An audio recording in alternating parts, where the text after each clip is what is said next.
안녕하세요.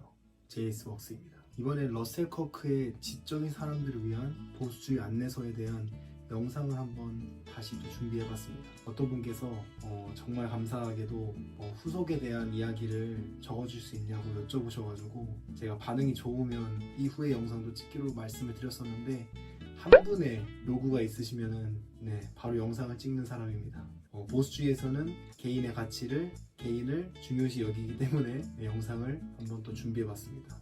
먼저 5번째 챕터인 가족부터 시작하도록 하겠습니다. 챕터 시작부터 저자는 확실한 결론을 제시합니다. 보수주의자는 가족이야말로 한 사회의 자연 발생적 근본이자 핵심이며 가족이 쇠락하면 음습한 집산주의가 그것을 대체한다고 생각합니다. 더불어 그는 가족이 도덕적 가르침, 일상적 교육, 만족스러운 경제적 삶의 주요 수단으로 남아야 한다고 여깁니다. 하지만 이 세계는 가족의 번식적인 역할 외에는 모든 부분을 파괴하려는 강력한 세력들이 있다고 합니다. 그들의 전략의 일부를 말하는데 첫 번째로는 공교육으로 전인교육을 하여 부모들의 자녀 교육권을 빼앗습니다. 두 번째로는 청년 조직들을 구성해 그들의 시간을 가정 밖에서 보내며 이념을 주입시키고 세 번째는 가족이 저축할 여유 자금을 허용치 않는 소득세 정책으로 재산 상속을 불가능하게 만들며 마지막으로는 실정법을 제정하여 이혼을 장려하고 성적인 자유, 여성을 사적인 영역 밖으로 끌어내서 가족을 해체시킵니다. 자, 여러분 이러한 전략 4가지를 봤는데 이걸 읽어보면서 제가 들었던 그 개그 코너가 하나 있어요. 대화가 필요해라고 아시죠? 이 대화가 필요해라는 그 코너가 나왔을 그 당시에 이 가족 간의 이러한 문제를 시사하는 코너였는데 사실 우리나라에도 이러한 부분이 잘 진행되고 있는 전략들이죠.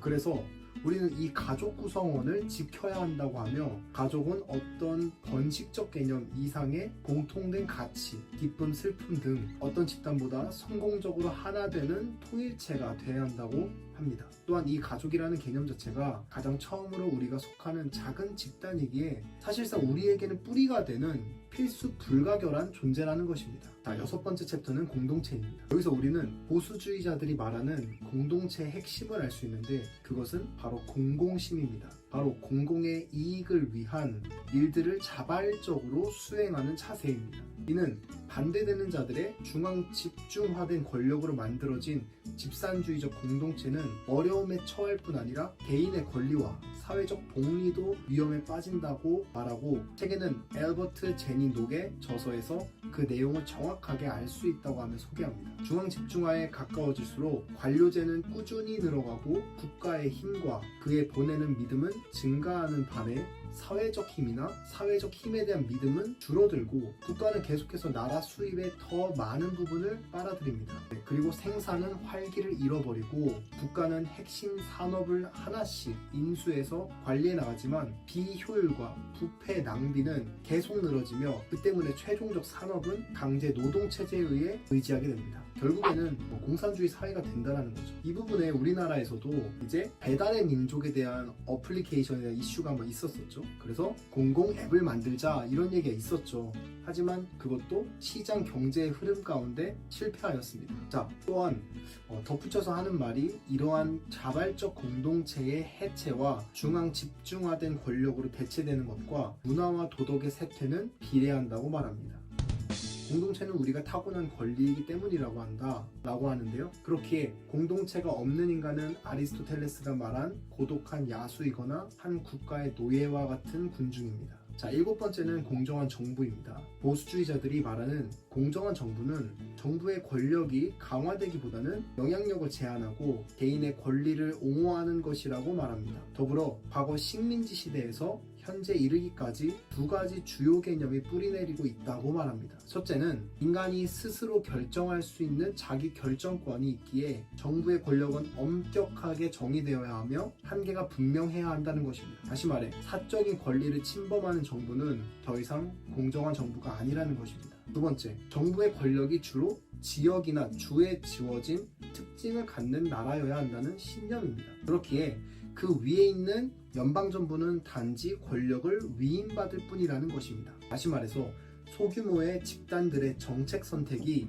지역적으로 그리고 그것이 전국적인 실천으로 이어지는 과정이었고 이것이 정교한 견제와 균형이 가능했기에 탁월했다는 것입니다. 그렇기에 이 체제는 참을성 없는 다수나 이기적인 소수가 그들의 의지를 국가 전체에 강제하지 못하도록 막았습니다. 우리나라만 봐도 민심이 천심이다 하며 거리에 나와서 나라를 변화시키려고 하는 행동들은 엄청나게 위험하고 미개한 것입니다. 이러한 정교한 구조를 가진 미국의 정치적 원칙들, 곧 성부인권을 중요시하고 중앙정부가 아닌 각 주정부를 또 중시하는 이 행동은 세계 전역의 정의의 질서와 자유의 모범적인 모습을 보였습니다. 자, 8번째는 사유재산입니다. 러셀 커크의 책을 읽으면서 흥미가 끊이질 않는 이유는 바로 결론을 먼저 제시하기 때문인 것 같습니다. 이번 장에서도 러셀 커크가 이렇게 말합니다. 인권과 재산권이 서로 충돌한다는 거짓말이야말로 우리 시대에 가장 해악을 끼친 얍삽한 정치 구호였다. 이는 프랭클린 루스벨트가 유행시킨 개념입니다.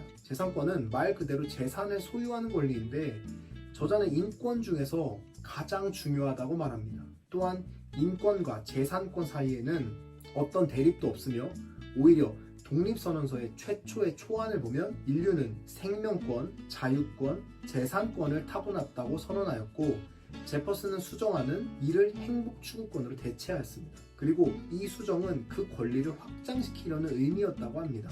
그리고 하는 말이 문명적인 삶은 재산권이 확보될 때만 가능하며 반대로 무정부적 혼란 상태는 강력하고 무자비한 약탈자가 모든 사람의 재산을 마음대로 좌우해버리는 상태에서의 인간은 아벨을 죽인 가인과 같이 될 것이라고 말합니다.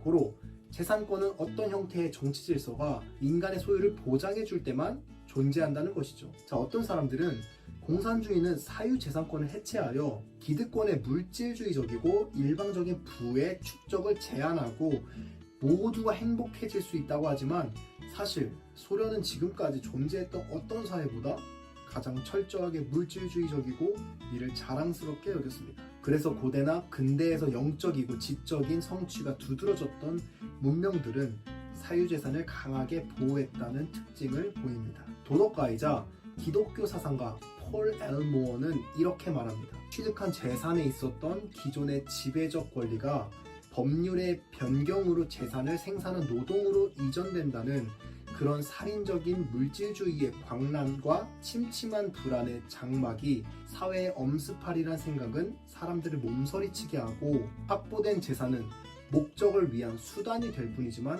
확보되지 않은 재산은 그 자체가 목적이 되기 때문이라고 말합니다. 자, 이 글을 읽으면 저는 북한의 모습을 떠올려 봤습니다. 바로 이들, 곧 공산주의자들이 주장한 사유재산제를 철폐하여 경제적 불평등을 없앤다는 말 자체가 잘못된 이론이라는 것입니다. 왜냐하면 어떤 사회도 재산이 없이는 존재할 수 없기에 그러한 공산주의 국가들도 결국 특별한 한 사람이 재산을 지배하고 그 분배를 결정해야 했다는 것을 발견합니다. 자유사회에서 재산은 다수의 개인이 통제합니다. 그리고 그들 중 누구도 다수 대중에게 자신의 의지를 강요할 만큼 강력하지 않습니다. 반대로 국가에 의해 관리되는 재산은 국가가 유일한 주인이기에 무능한 개인인 수많은 사람들을 복종하게 만들 수 있는 독재적 정치, 경제적 질서를 수립합니다. 그렇기에 보수주의자는 이 재산권을 존중하는 것입니다.